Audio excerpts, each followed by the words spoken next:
ঢাকা মহানগর উত্তর স্বেচ্ছাসেবক দলের সাবেক সাধারণ সম্পাদক আজিজুর রহমান ওরফে মুসাব্বির হত্যাকাণ্ডের ঘটনাকে কেন্দ্র করে বিএনপি মহাসচিব মির্জা ফখরুল ইসলাম আলমগীর বলেছেন, সরকারকে বেকায়দায় ফেলতেই এ ধরনের লোমহর্ষক ঘটনার পুনরাবৃত্তি ঘটানো হচ্ছে।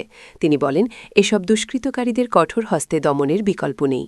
বুধবার রাত 8:30টার দিকে তেজগাঁওয়ের তেজতুরি বাজার এলাকার একটি গলিতে আজিজুর রহমান ওরফে মুসাব্বিরকে গুলি করে হত্যা করা হয়। এ ঘটনায় বৃহস্পতিবার শোক জানিয়ে দেওয়া এক বিবৃতিতে বিএনপি মহাসচিব ওই ঘটনার তীব্র নিন্দা, প্রতিবাদ ও গভীর উদ্বেগ প্রকাশ করেন। মির্জা ফখরুল ইসলাম আলমগীর বলেন, ছাত্র জনতার আন্দোলনে আওয়ামী স্বৈরাচারী শাসক গোষ্ঠীর পতনের পর দুষ্কৃতকারীরা আবার দেশে অস্থিতিশীল পরিস্থিতি সৃষ্টিসহ নয়রাজ্যের মাধ্যমে ফায়দা হাসিলের অপতৎপরতায় লিপ্ত হয়েছে।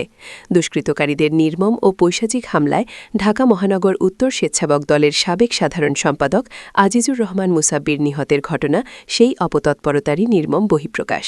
বিএনপি মহাসচিব বলেন, গণতন্ত্র ও মানুষের ভোটের অধিকার প্রতিষ্ঠাসহ দেশের মানুষের জানমাল রক্ষায় দলমত নির্বিশেষে সব শ্রেণী পেশার মানুষকে ঐক্যবদ্ধ থাকতে হবে, নইলে উৎপেতে থাকা আওয়ামী ফ্যাসিস্টদের দোসররা মাথাচাড়া দিয়ে দেশের অস্তিত্ব বিপন্ন করতে মরিয়া হয়ে উঠবে। মির্জা ফখরুল বলেন, দেশে পরিকল্পিতভাবে অস্থিতিশীলতা তৈরির অপচেষ্টা চলছে, যার নির্মম বহিঃপ্রকাশ এ হত্যাকাণ্ড।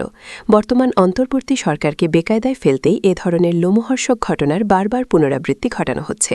এ ধরনের সহিংসতা দেশের আইনশৃঙ্খলা পরিস্থিতিকে চরমভাবে ঝুঁকির মধ্যে ফেলছে এবং সাধারণ মানুষের মধ্যে নিরাপত্তাহীনতা বাড়াচ্ছে। এ ধরনের সহিংসতা দেশের আইনশৃঙ্খলা পরিস্থিতিকে চরমভাবে ঝুঁকির মধ্যে ফেলছে এবং সাধারণ মানুষের মধ্যে নিরাপত্তাহীনতা বাড়াচ্ছে। রাষ্ট্রকে অস্থিতিশীল করার যেকোনো অপচেষ্টা কঠোরভাবে প্রতিহত করতে সবাইকে ঐক্যবদ্ধ থাকার আহ্বান জানান তিনি।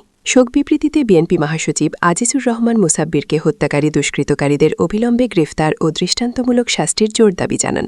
পাশাপাশি তিনি নিহত আজিজুরের রুহের মাগফিরাত কামনা করেন এবং শোকসন্তপ্ত পরিবার পরিজনের প্রতি গভীর সমবেদনা জানান।